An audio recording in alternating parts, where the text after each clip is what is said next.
Halo teman-teman semua, saya Murseta Hoti dari kelas 11 MI 1 bersama partner saya Maria Nicolmela.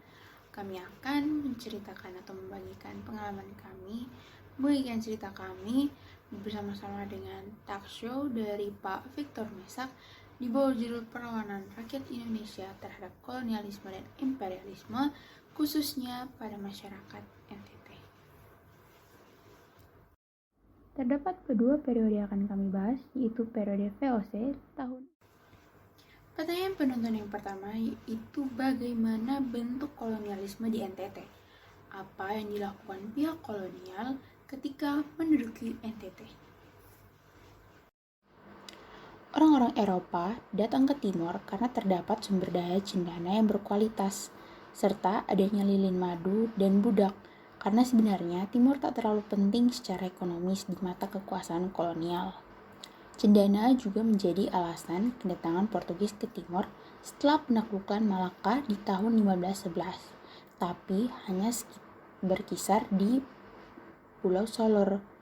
Mereka berupaya untuk memasukkan cendana dalam jaringan perdagangan Asia, dan mereka berencana untuk menghancurkan kekuatan Portugis di Asia Tenggara, serta menyerang semua benteng atau permukiman Portugis.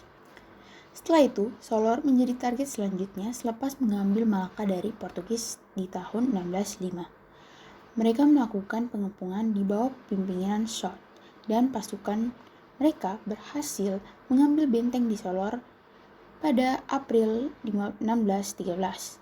Setelah direbutnya Solor di tahun 1613, perpindahan tangan kekuasaan terjadi beberapa kali dan sekitar 17 kali di antara Belanda maupun Portugis selama 50 tahun. Sampai kemudian Belanda merebut bakal benteng Portugis di Kupang pada tahun 1653 dan memindahkan garnizon mereka ke sana. VOC menamai benteng itu Concordia, dan dari situlah mereka mengontrol perdagangan di Nusa Tenggara. VOC bermarkas di Kupang, tepatnya di benteng Concordia dan sekitarnya. Daerah itulah yang mereka pakai untuk mengontrol perdagangan di seluruh kepulauan Nusa Tenggara. Mereka mengadakan kontrak-kontrak singkat atau whatever clearing dengan penguasa-penguasa lokal di seluruh pulau ini. Mereka tidak benar-benar hadir dan menduduki kerajaan-kerajaan pribumi yang tersebar di seluruh wilayah. Mereka hanya mengadakan kontrak dengan penguasa-penguasa pribumi dengan menjamin monopoli perdagangan mereka. Kupang merupakan salah satu daerah yang level factory-nya dianggap rendah karena selalu ditempatkan kelas 2. Kupang hanya dianggap daerah tarik mundur yang strategis jika lokasi yang profitable jatuh. Contohnya jika Ambon jatuh. Karena itu, Kupang tetap dipertahankan.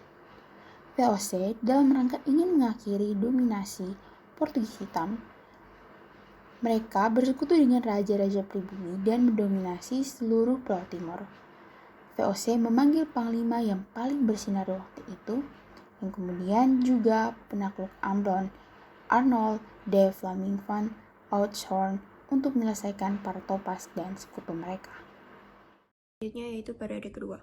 Pada saat Inggris memerintah di Indonesia, terkhususnya juga di Kupang, keadaan politik di Belanda berubah. Napoleon Bonaparte dikalahkan di Waterloo sehingga Raja Belanda Willem Frederik kembali ke Belanda pada 30 November 1813. Setelah Kupang dikembalikan kepada Belanda, Residen Hazard kembali memegang jabatan pimpinan tertinggi di Kupang.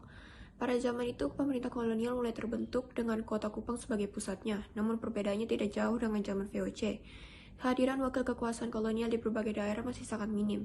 Yang dilakukan Hazard saat menjadi penguasa Belanda yang pertama yaitu memengaruhi Raja Sutrana di Oikosi untuk berpaling dari sekutu dengan Portugis ke sekutu Belanda pada 1817. Yang kedua yaitu adanya kekacauan di Pulau Rote dan kurangnya keamanan bagi Kupang. Hazard memindahkan sekelompok besar orang Rote di daerah-daerah kosong di bagian sebelah timur Kupang. Orang-orang Sabu juga dipindahkan ke Kupang walaupun dalam jumlah yang lebih kecil. Yang ketiga yaitu membuka kompleks persawahan di Bawau dan Oisao, penanaman kelapa di Pariti, penanaman tebu di Sulamu dengan percobaan pabrik gulanya, pembakaran batu bata, pembakaran tarum dan nila, usaha memperbaiki mutu ternak kuda dan ayam, pengerjaan jalan Kupang Babau dengan sistem Herendians. Pengerjaan jalan ini baru diselesaikan pada zaman Residen Sluiter. Hazard juga yang pertama kali mendatangkan vaksin cacar. Yang terakhir yaitu Hazard mengundurkan diri pada 1833 dan digantikan oleh Spanoge yang adalah seorang ahli biologi. Hazard meninggal di Sabu tanggal 1 Desember 1838 sewaktu kembali dari Sumba. Ia dimakamkan di pekuburan Nunhila. Pertanyaan selanjutnya, bagaimana respon masyarakat NTT terhadap kolonialisme? Apakah terdapat perlawanan fisik dari masyarakat NTT? Respon masyarakat NTT pada masa itu di periode VOC, nah mereka itu ada yang bersekutu, ada juga yang tidak. Nah mereka yang tidak ini mereka melawan. Nah pada masa itu sebenarnya persaingan dan perang antar para penguasa pribumi adalah sesuatu yang lumrah, sehingga respon mereka dapat melakukan itu hanya terdapat dua kutub, yaitu bersekutu dengan VOC atau melawan mereka. Raja Kupang mengeluarkan sebuah beslit bernomor 31 pada tanggal 31 Mei 1946 untuk membentuk satu Kupang Raat Sementara, atau sebuah Dewan Kupang sementara beranggotakan 30 orang. 3 tahun kemudian, yaitu pada tanggal 30 September 1949, dikeluarkan sebuah peraturan pembentukan Heminte Kupang nomor 26, maka Kupang menjadi sebuah Heminte dikepalai oleh seorang wali kota atau burgermeister, yaitu Tobias Mesak. Heminte ini berada di bawah Timor Eiland Federatie atau TF bersama dengan suap Raja Kupang. TF berdiri pada 21 Oktober 1946 atau Beslit Pemerintah nomor 3 tertanggal 9 April 1946. TF kemudian menjadi berubah daerah Timor pada bulan Mei 1949. Tak lama berselang yaitu pada 15 September 1951, Heminte dibubarkan dengan Beslit suap Raja Kupang dan dikembalikan kepada suap Raja Kupang. Pertanyaan selanjutnya yaitu bagaimana peran gereja saat kolonialisme terjadi bagi masyarakat NTT. Peran gereja pada masa itu yaitu gereja itu masih di bawah dari VOC dan kemudian mereka yang datang dari Eropa berlayar ke negeri koloni, mereka akan membawa satu pendeta atau pengunjung orang sakit. Nah, berlayar dari Eropa dan tujuan mereka datang itu hanya untuk merawat serta menyertai para pegawai VOC yang bekerja di negeri koloni. 1870 hingga 1914 sering disebut sebagai periode New Imperialis, sementara Belanda sedang mengkolonisasikan kekuasaan mereka di Timor Belanda. Portugis melakukan hal yang sama di Timor Leste dan memperluas kendali mereka di Afrika. Awalnya gereja Protestan sangat lambat menangani perkembangan karena gereja adalah gereja negara, di mana kepala gereja adalah raja atau ratu, dan para pendeta berada di bawah Kementerian Perdagangan dan daerah jajahan. Mereka digaji oleh negara. Sejak awal abad 19, para misionaris justru lebih agresif menyebarkan agama di kalangan pribumi dan suku-suku pedalaman.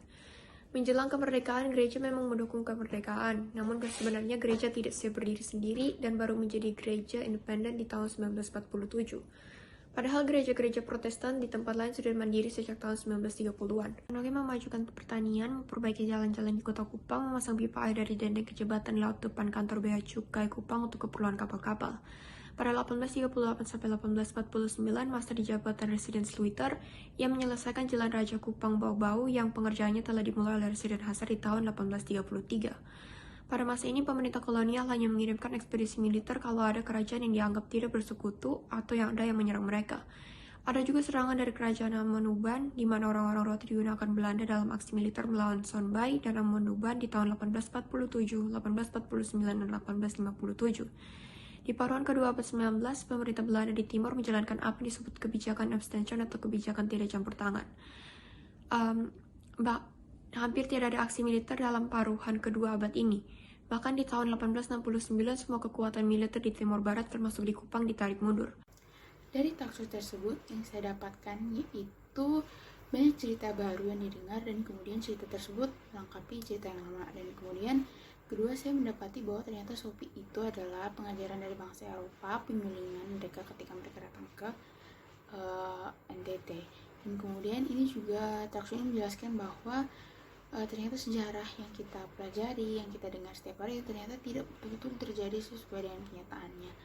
Dan cerita dari takso-takso ini menyadarkan bahwa banyak kejadian yang juga tidak sesuai dengan sejarahnya. Dan juga yang saya dapatkan itu adalah NTT sendiri itu memiliki banyak kisah tempat bersejarahnya, bagaimana kisahnya, dan kita sebagai penduduknya itu harusnya lebih tahu lebih banyak dengan mengeksplor sejarah bagaimana tempat itu ada dan bagaimana atau tempat sejarah itu bagaimana bisa ada. Sekian, terima kasih, Tuhan Yesus memberkati.